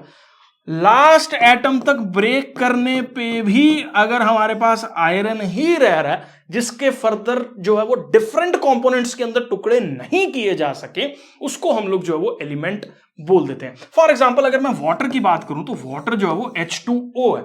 इसको अगर मैं ब्रेक करने पे आ जाऊं तो मैं 2 हाइड्रोजन और 1 ऑक्सीजन, मतलब 2 अलग अलग एलिमेंट्स के अंदर फर्दर ब्रेक कर सकता हूं। तो this is not an element. ये हम लोगों के पास कौन सी कैटेगरी के अंदर फॉल करेगा? ये कंपाउंड वाली कैटेगरी के अंदर फॉल करेगा, क्योंकि इसके फर्दर टुकड़े जो है वो हम लोगों के पास किए जा सकते हैं। लेकिन अगर मैं यही हाइड्रोजन की बात करूं, और हमारे पास बहुत सारी गैस है हाइड्रोजन, इसको आप फर्दर ब्रेक नहीं कर सकते। जितना भी ब्रेक कर लो वो रहेगी हाइड्रोजन ही, क्योंकि वो एक ही तरह की चीज से तो मिलकर बनी हुई है, फर्दर उसके टुकड़े करना पॉसिबल नहीं है। ऐसी चीजों को हम लोग एलिमेंट्स जो है वो बोल देते हैं। अब हमारे पास ना पीरियोडिक टेबल के अंदर तकरीबन 118 एलिमेंट्स हैं, जो कि मेटल्स भी हो सकते हैं, नॉन मेटल्स भी हो सकते हैं, और मेटलॉइड्स भी हो सकते हैं। सबसे पहले मेटल्स और नॉन मेटल्स हमारे पास आज तक जो रिसर्चेज हुई है ना, तो टोटल उसके अंदर अगर बात की जाए ना, तो 118 टोटल एलिमेंट्स जो है वो हम लोगों के पास अभी तक सर्च किए जा चुके हैं, जिसके अंदर से तकरीबन 90 एलिमेंट्स जो हैं वो हम लोगों के पास मेटल्स वाली कैटेगरी में फॉल करते हैं। 23 एलिमेंट्स जो है वो नॉन मेटल्स वाली कैटेगरी में फॉल करते हैं, और कुछ मेटल्स जिनके अंदर मेटालिक और नॉन मेटालिक प्रॉपर्टीज जो हैं वो दोनों होती हैं, वो मेटलॉइड्स वाली कैटेगरी में फॉल करते हैं। अब क्या है ये कैटेगरीज, क्या होता है मेटल, क्या होता है नॉन मेटल? तो देखिए, 118 एलिमेंट्स की प्रॉपर्टीज को डिफरेंटली सबको अंडरस्टैंड करना काफी ज्यादा डिफिकल्ट जो है वो हो जाता है। तो हमने क्या कर रखा है, कॉमन बिहेवियर्स फाइंड आउट कर रखे हैं कि अगर कोई एलिमेंट जो है वो एक सर्टेन बिहेवियर को जो है वो शो कर रहा है, तो उसको एक सर्टेन कैटेगरी में जो है वो डाला हुआ है, जिसमें प्रॉपर्टीज जो है फिजिकल केमिकल काफी ज्यादा सिमिलर एक दूसरे से हो जाती हैं, और काफी इजी हो जाता है चीजों को जो है वो अंडरस्टैंड करना। तो इजी करने के लिए हम लोगों के पास जो है ये कॉन्सेप्ट बनाया गया मेटल्स का, नॉन मेटल्स का, जिसमें कैटेगराइज करके एलिमेंट्स को जो है वो हम लोगों ने रखा। अब कई बार ना मैंने देखा बच्चों को यूजुअली नाम ही नहीं पता होते कौन कौन से एलिमेंट्स जो है ये मेटल्स हैं, कौन कौन से एलिमेंट्स जो है वो नॉन मेटल्स हैं। तो मैं आपकी जानकारी के लिए बता दूं, देखो, सोडियम एक मेटल वाली कैटेगरी में फॉल कर रहा, पोटेशियम भी एक मेटल है, calcium, magnesium, aluminium, boron, silver, gold, copper, zinc, lead, mercury, iron, nickel, manganese, chromium, cobalt. ये मैंने कुछ ऐसे एलिमेंट्स चूज किए जो बहुत कॉमन है और बहुत ज्यादा इस्तेमाल होते हैं। क्लास 10th के लेवल पे आपको जो है वो इनका पता होना चाहिए कि ये सारे के सारे जो एलिमेंट्स हैं वो हम लोगों के पास एक मेटल्स वाली कैटेगरी के अंदर जो है वो फॉल करते हैं। अब बात करते हैं नॉन मेटल्स की। अब ये मेटल्स नॉन मेटल्स के अंदर जो है वो हम लोग सबसे पहले आपको क्या अंडरस्टैंड करना है, क्या कॉमन प्रॉपर्टीज है मेटल्स की और क्या कॉमन प्रॉपर्टीज होती है हम लोगों के पास नॉन मेटल्स की। तो मेटल्स जो है ना वो यूजुअली चमक वाले होते हैं, जिसके लिए हम लोग अंग्रेजी में अक्षर जो है वो इस्तेमाल करते हैं, वर्ड जो इस्तेमाल करते हैं, दैट इज लस्ट्रस। लस्ट्रस का मतलब होता है हम लोगों के पास शाइनी। तो यूजुअली मेटल्स जो है वो शाइनी होते हैं। शाइनी होने से क्या मतलब है कि कोई भी लाइट अगर उस मेटल के सरफेस पे फॉल करती है तो लाइट जो है वो मेटल के सरफेस से रिफ्लेक्शन की प्रॉपर्टी जो है वो शो करती है, जिससे मेटल्स को हम लोग जो है वो लस्ट्रस बोल देते हैं या शाइनी जो है वो बोल देते हैं। मेजॉरिटी ऑफ द मेटल्स हम लोगों के पास ऐसे होते हैं जो एक शाइनी लस्ट्रस बिहेवियर जो है वो हम लोगों के पास शो करते हैं, जबकि नॉन मेटल्स ज्यादा चमक दमक वाले नहीं होते हैं। उसके बाद हम लोग बात करें, एक टर्म होती है जिसको हम लोग क्या बोलते हैं, डक्टाइल। डक्टाइल का मतलब ऐसा होता है कि कोई भी मेटल है ना हम लोगों के पास, उसको हम लोग खींच खींच के जो है वो एक सर्टेन वायर के अंदर जो है वो कन्वर्ट कर देते हैं। ठीक है, तो ऐसी प्रॉपर्टी जिसमें मेटल्स को खींच के वायर के अंदर जो है वो कन्वर्ट कर दिया जाए, उस प्रॉपर्टी को हम लोग डक्टाइल प्रॉपर्टी बोलते हैं, या डक्टिलिटी जो है उस पर्टिकुलर मेटल की बोल देते हैं। अब यूजुअली जैसे आयरन हो गया, सिल्वर हो गया, गोल्ड हो गया, उसको बीट करके आपने देखा ही है गोल्ड की कितनी सारी ज्वेलरीज हम लोग जो है वो तारे कन्वर्ट कर करके डिफरेंट डिजाइन जो है वो फॉर्म कर पा रहे हैं। क्यों? क्योंकि गोल्ड एक बहुत डक्टाइल मेटल है, और गोल्ड की डक्टिलिटी की अगर मैं आपसे बात करूं तो 1 ग्राम गोल्ड अगर आपके पास है तो उसको स्ट्रेच करके खींच के जो है वो आप तकरीबन 2 किलोमीटर लंबी तार बना सकते हो। तो मतलब अगर आप 1 तोला सोना लो तो एक एंड पे अगर एक जना खड़ा तो दूसरा बंदा 20 किलोमीटर जो है वो खड़ा होगा। 10 ग्राम अगर आप गोल्ड ले रहे हो, 1 तोला सोना जो है वो ले रहे हो, तो 20 किलोमीटर का डिफरेंस जो है जस्ट फॉर 1 ग्राम जो है या 10 ग्राम जो है वो हम लोगों के पास होता है। क्योंकि गोल्ड की प्रॉपर्टी है वो मेटल टू मेटल एक दूसरे के साथ जो है वो जुड़ने की टेंडेंसी रखता है। बहुत एक थिन एटॉमिक लेयर्स जो है वो फॉर्म करके भी एक स्ट्रॉन्ग नेचर को जो है वो शो करता है। तो इसको हम लोग डक्टिलिटी जो है वो बोल देते हैं। तो मेटल्स यूजुअली डक्टाइल होते हैं क्योंकि एटम की लेयर्स जो है वो एक दूसरे के ऊपर स्लिप होती रहती हैं, और ये जो है एक वीक मेटालिक बॉन्डिंग का रिजल्ट है, और जिसको हम लोग जो है वो हम लोग डक्टिलिटी बोल देते हैं। उसके बाद एक और प्रॉपर्टी हम लोगों के पास होती है जो यूजुअली मेटल्स जो है वो हम लोगों के पास शो कर रहे हैं, उस प्रॉपर्टी को हम लोग बोलते हैं क्या, मेलिएबल। तो मेलिएबिलिटी एक प्रॉपर्टी है जिसका मतलब क्या होता है कि मेटल्स को बीट कर करके हम लोग जो है वो किसके अंदर कन्वर्ट कर सकते हैं, शीट्स के अंदर जो है वो कन्वर्ट कर सकते हैं। तो मेटल को बीट कर करके it can be converted into sheets. तो इस पर्टिकुलर प्रॉपर्टी को जिसमें मेटल को ठोक ठोक के जो है वो हम लोग शीट्स में कन्वर्ट कर देते हैं, उसको मेलिएबिलिटी बोलते हैं। अपने घरों में यूजुअली किचन्स के अंदर जो है वो देखा होगा कि मेलिएबिलिटी जो है वो हम लोगों के पास देखने को मिलती है। कैसे, एल्यूमिनियम के फॉइल्स जो है वो यूजुअली इस्तेमाल किए जाते हैं किचन्स के अंदर, मॉडर्न किचन्स के अंदर, लेकिन वैसे वो हमारी बॉडी हेल्थ के लिए जो है वो सही नहीं होता। लेकिन हाँ, और हाँ, काजू कतली वाली बर्फी के ऊपर भी जो है वो इवन आप देखो तो सिल्वर का एक पतला सा फॉइल जो है वो उसकी डेकोरेशन के लिए जो है वो लगा दिया जाता है। That is also a property of malleability, beat कर करके उसको जो है वो कन्वर्ट कर दिया गया। ठीक है, मेटल्स यूजुअली जो है वो हम लोगों के पास एक हार्ड नेचर के होते हैं, गुड कंडक्टर्स होते हैं इलेक्ट्रिसिटी के और हीट के। तो मेटल्स के अंदर से इलेक्ट्रिसिटी और हीट जो है वो पास कर सकती है, जबकि नॉन मेटल्स इसकी कॉन्ट्रैरी प्रॉपर्टीज सारी दे रहे हैं। नॉन मेटल्स पुअर कंडक्टर है, मेलिएबल नहीं होते। मेलिएबल इसलिए नहीं होते क्योंकि जब भी नॉन मेटल्स को हम लोग बीट करते हैं तो नॉन मेटल्स टूट जाते हैं, बिखर जाते हैं, क्योंकि वो ब्रिटल हो रहे होते हैं और पाउडर की फॉर्म में जो है वो चेंज होने की टेंडेंसी हम लोगों के पास रखते हैं। यूजुअली देखा गया है कि नॉन मेटल्स हम लोगों के पास सॉफ्ट है और नॉन सॉलिड्स भी होते हैं, क्योंकि जैसे नाइट्रोजन की बात करें, ऑक्सीजन की बात करें, क्लोरीन की बात करें, फ्लोरीन की बात करें, ब्रोमीन की बात करें, ये तो ऐसे हैं जो गैसोस और लिक्विड्स फॉर्म में भी जो है वो एग्जिस्ट करते हैं। तो इस तरह से मेलिएबिलिटी डक्टिलिटी की कोई सेंस बनती ही नहीं है, क्योंकि इनकी स्टेट ही बहुत डिफरेंट जो है वो हम लोगों के पास देखने को मिलती है। ठीक है, उसके बाद हम लोग बेटा जी बात करेंगे जिसको हम लोग बोलते हैं क्या, मेटलॉइड्स। मेटलॉइड्स का मतलब हम लोगों के पास क्या है, ऐसा बंदा जो ना तो मेटल वाली प्रॉपर्टीज को शो कर रहा है और ना ही नॉन मेटल वाली प्रॉपर्टीज को जो है वो शो करता है। मतलब उसकी प्रॉपर्टीज जो है वो मेटल्स के और नॉन मेटल्स के बीच में लाई करती हैं। कुछ प्रॉपर्टीज वो मेटल्स के जैसी शो कर रहा है और कुछ प्रॉपर्टीज वो नॉन मेटल्स के जैसी शो करता है। ऐसे एलिमेंट्स को हम लोग जो है वो मेटलॉइड्स बोल देते हैं, क्योंकि इनकी प्रॉपर्टीज जो है they lies between the metals and non metals. जैसे इसका एग्जांपल अगर हम लोग देखें तो बोरोन जो है ऐसा एलिमेंट है, सिलिकॉन है, जर्मेनियम है, ये जो है वो काइंड ऑफ मेटलॉइड्स हैं। मेटल्स और नॉन मेटल्स दोनों के जैसी बहुत सारी इनकी प्रॉपर्टीज हैं जो कुछ मेटल्स से मिलती हैं, कुछ नॉन मेटल्स से मिलती हैं, इसीलिए इसको हम लोग मेटलॉइड्स जो है वो बोल देते हैं। मैं अज्यूम करके चल रहा हूं मेटलॉइड्स भी क्लियर है, और सिलिकॉन, बोरोन और जर्मेनियम इसके एग्जांपल्स हैं, आप नोट जो है वो कर सकते हो। मैं अज्यूम कर रहा हूं ये क्लियर है। उसके बाद बेटा जी बात करते हैं, बहुत सारी एक्सेप्शंस के बिना तो केमिस्ट्री होती ही नहीं है। एक्सेप्शंस हम लोगों के पास जो है वो क्या देखने को मिल रही हैं इसके अंदर। तो सबसे पहले देखो, हमने अभी बात करी कि मेटल्स यूजुअली हार्ड होते हैं, लेकिन सोडियम और पोटेशियम ऐसे मेटल्स हैं जिसको आप नाइफ के साथ जो है वो कट कर सकते हो, क्योंकि ये मेटल्स जो है वो सॉफ्ट कैटेगरी के अंदर जो है वो फॉल करते हैं। आयरन को नाइफ के साथ कट करना पॉसिबल नहीं है, लेकिन सॉफ्ट अगर मेटल्स हैं हमारे पास, जैसे सोडियम हो गया, मरकरी हो गया, उसका एक पीस लोगे तो उसको आप जो है वो कट कर सकते हो। ये हम लोगों के पास जो है वो देखने को मिलता है। मरकरी इकलौता ऐसा नॉन मेटल, क्योंकि देखो हमने बात करी मेटल्स बहुत हार्ड होते हैं, लस्ट्रस होते हैं। हाँ, नो डाउट मरकरी लस्ट्रस है।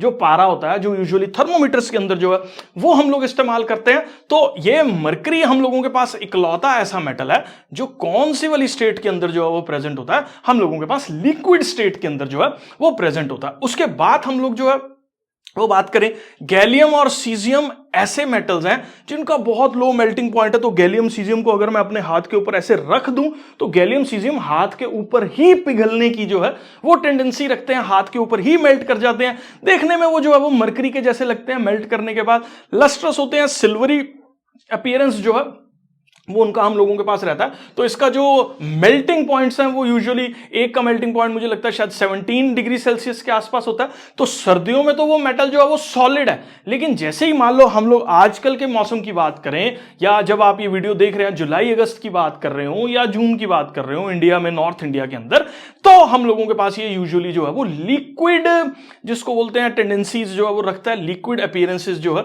या लिक्विड स्टेट जो है वो इसकी रहती है। ठीक है, तो सीजियम गैलियम ऐसे अर्थ मेटल्स हैं जिनका लो मेल्टिंग पॉइंट है, हाथ के ऊपर भी जो है वो पिघल जाते हैं। गोल्ड और सिल्वर ऐसे मेटल्स हैं जिनकी कंडक्टिविटीज बहुत ज्यादा एक्सेप्शनली हाई हैं, और हम लोगों के पास जो मरकरी और कॉपर है वो यूजुअली हम लोगों के पास कम कंडक्टिव प्रॉपर्टीज जो है वो शो करते हैं। इसीलिए हम लोगों के पास जो है, ये वैसे एक्सेप्शन नहीं है, ये जनरल कैटेगरी बता रखी है कि एक्सेप्शन जो है ये ऊपर आ रही हैं हम लोगों के पास, ये 3 मेजर जो है। उसके बाद हम लोग बात करते हैं, सबने पढ़ लिया कि नॉन मेटल्स जो है वो लस्ट्रस नहीं होते। एक आधा तो होगा ही भाई लस्ट्रस, हाँ जी है, बिल्कुल है। आयोडीन ऐसा नॉन मेटल है हम लोगों के पास जो एक लस्ट्रस टेंडेंसी को जो है वो शो करता है, मतलब देखने में जो है वो उसके अंदर एक चमक जो है वो रहती है। उसके बाद हम लोग बात करें तो डायमंड एक कार्बन का एलोट्रॉप है, मतलब एक कार्बन की फॉर्म है जिसको हम लोग डायमंड बोल देते हैं। तो इट इज बेसिकली कार्बन का एक अरेंजमेंट है। ये पर्टिकुलर अरेंजमेंट कार्बन का ऐसा एलिमेंटल फॉर्म का है कि ये बहुत ही ज्यादा हार्ड है, बहुत ज्यादा चमक वाला जो है वो इसको बनाया जा सकता है, और even one of the hardest substances के अंदर जो है ये फॉल करता है। लेकिन हमने अभी बात करी कि नॉन मेटल्स जो है वो यूजुअली हम लोगों के पास जो है वो सॉफ्ट कैटेगरी के अंदर फॉल करते हैं। Exceptions are always there. तो डायमंड एक फॉर्म ऑफ कार्बन, एक ऐसा नॉन मेटल है जो हम लोगों के पास लस्ट्रस भी होता है। Diamond is a non metal which is lustrous लिखना बेकार है, क्योंकि डायमंड एक कार्बन की फॉर्म है, तो उसको मेंशन करना बहुत ज्यादा जरूरी है कि एक फॉर्म ऑफ कार्बन है जो हम लोगों के पास लस्ट्रस प्रॉपर्टीज को जो है वो शो करती है। उसके बाद हम लोग बात करें बेटा जी, तो ग्रेफाइट एक एलोट्रॉप है, कार्बन का ही एलोट्रॉप है, जो कि बहुत गुड कंडक्टर है किस चीज का, इलेक्ट्रिसिटी का। यूजुअली देखो हमने पढ़ा कि नॉन मेटल्स जो है वो इलेक्ट्रिसिटी को कंडक्ट नहीं करते हैं, लेकिन हम लोगों के पास जो ग्रेफाइट है वो एक ऐसा non metallic form of carbon है, नॉन मेटल है जो एलोट्रॉपिक फॉर्म ऑफ कार्बन है, जो हम लोगों के पास जो है वो इलेक्ट्रिसिटी को कंडक्ट करता है। उसके बाद बात करें ब्रोमीन, ये काइंड ऑफ आपको पता होना चाहिए कि एक इकलौता ऐसा नॉन मेटल है जो रेडिश ब्राउन लिक्विड जो है वो हम लोगों के पास होता है। तो लिक्विड जो है वो स्टेट के अंदर हम लोगों के पास ये प्रेजेंट होता है। तो ग्रेफाइट जो है वो हम लोगों के पास जो है वो उसका बहुत ज्यादा हाई मेल्टिंग पॉइंट रहता है। ये एक्चुअली मेरे को क्लास में कराते हुए जो है वो नोट्स के अंदर ही लिख दिया था, नो वेज, इसको इग्नोर कर दो आप। तो ग्रेफाइट जो है वो हम लोगों के पास एक हाई मेल्टिंग पॉइंट वाला जो है वो हम लोगों के पास नॉन मेटल है, और ब्रोमीन एक लिक्विड जो है वो नॉन मेटल वाली कैटेगरीज के अंदर फॉल करता है। मैं अज्यूम कर रहा हूं ये पर्टिकुलर जो है वो आपको क्लियर है। अब यहां पे जो है वो हम लोग एलिमेंट्स और कंपाउंड्स के अंदर डिफरेंस जो है वो देखने वाले हैं। कंपाउंड्स जो है, एलिमेंट्स जो है वो मैंने समझा दिया जिसके फर्दर टुकड़े नहीं किए जा सकते। कोई भी सिंपलर सब्सटेंसेस के अंदर किसी भी प्रोसेस के थ्रू, चाहे केमिकल लगा लो, इलेक्ट्रिसिटी डाल लो, लाइट डाल लो, आग लगा लो, वो फर्दर ब्रेक नहीं करेगा, उसको हम लोग जो है वो एलिमेंट बोल देते हैं। लेकिन कंपाउंड जो है वो 2 और 2 से ज्यादा डिफरेंट एलिमेंट से मिलके बना होता है, जिसको हम लोग जो है वो फर्दर ब्रेक कर सकते हैं। फॉर एग्जांपल वाटर के फर्दर टुकड़े किए जा सकते हैं, वाटर को 2 हाइड्रोजन और 1 ऑक्सीजन में ब्रेक किया जा सकता है। ऐसी हम लोगों के पास मान लो ये सल्फ्यूरिक एसिड है, H2SO4 फॉर्मूला होता है, अभी के लिए जान लो। तो हाइड्रोजन है, सल्फर है और ऑक्सीजन है, मतलब इसको भी अगर मैं तोड़ने पे आ जाऊं तो 2 हाइड्रोजन में, 1 सल्फर में और 4 ऑक्सीजन में ब्रेक कर सकता हूं। तो क्योंकि ये कंपाउंड है, इसके फर्दर डिफरेंट कंपोनेंट्स में ब्रेक किया जा सकता है, इसीलिए इसको हम लोग जो है वो कंपाउंड बोल देते हैं। ये 2 या 2 से ज्यादा डिफरेंट काइंड ऑफ एटम्स से जो है वो मिलके बना होता है। अब इनके एग्जांपल्स क्या है हम लोगों के पास, जैसे कॉपर हो गया, आयरन हो गया, एल्यूमिनियम हो गया, ये एलिमेंट्स हैं, ये सिर्फ एक ही तरह के एटम्स से मिलके बने हुए हैं। जबकि कार्बन डाइऑक्साइड हो गया, जैसे CO2 है, इसके अंदर कार्बन भी है और ऑक्सीजन भी है, हाइड्रोजन भी है, वाटर भी है, नाइट्रोजन भी है, हाइड्रोजन भी है, तो इनको फर्दर जो है वो ब्रेक किया जा सकता है। तो मैं अज्यूम कर रहा हूं ये पॉइंट जो है वो डिफरेंस का आपको क्लियर है। उसके बाद लास्ट जो डिफरेंस हम लोगों को जानना है क्लास 9th में मिक्सचर्स का जो है, तो मिक्सचर्स हम लोगों के पास क्या होता है और कंपाउंड्स हम लोगों के पास क्या होता है। कंपाउंड्स का मैं 1-2 पॉइंट्स यहां पे फिर से जो है वो डिस्कस कर रहा हूं आपके साथ। एलिमेंट्स जो है वो रिएक्ट करते हैं और कंपाउंड्स का फॉर्मेशन होता है। देखो कार्बन ने ऑक्सीजन से रिएक्ट करा और हम लोगों के पास क्या बनाई, कार्बन डाइऑक्साइड बनाई। तो इस लाइन का ये मतलब है कि एलिमेंट्स आपस में जो है वो रिएक्ट करते हैं और कंपाउंड्स का फॉर्मेशन जो है वो होता है। जैसे अगर आपको यहाँ पे डाउट आ रहा हो तो मैं कार्बन मोनोऑक्साइड बना देता हूं, क्योंकि ऑक्सीजन जो है वो यहाँ पे कंपाउंड था, ये CO बना दिया, कार्बन मोनोऑक्साइड। इनकी फिक्स्ड कॉम्पोजिशन है। इसका क्या मतलब है, H2O मतलब 2 हाइड्रोजन और 1 ऑक्सीजन ही जुड़ता है। फिक्स्ड कॉम्पोजिशन है, चाहे आप पानी इंडिया का ले लो, पाकिस्तान का ले लो, चाइना का ले लो, नेपाल का ले लो, बांग्लादेश का ले लो, कहीं का ले लो, एशिया का ले लो, अफ्रीका का ले लो, उसके अंदर 2 हाइड्रोजन और 1 ऑक्सीजन ही होगा।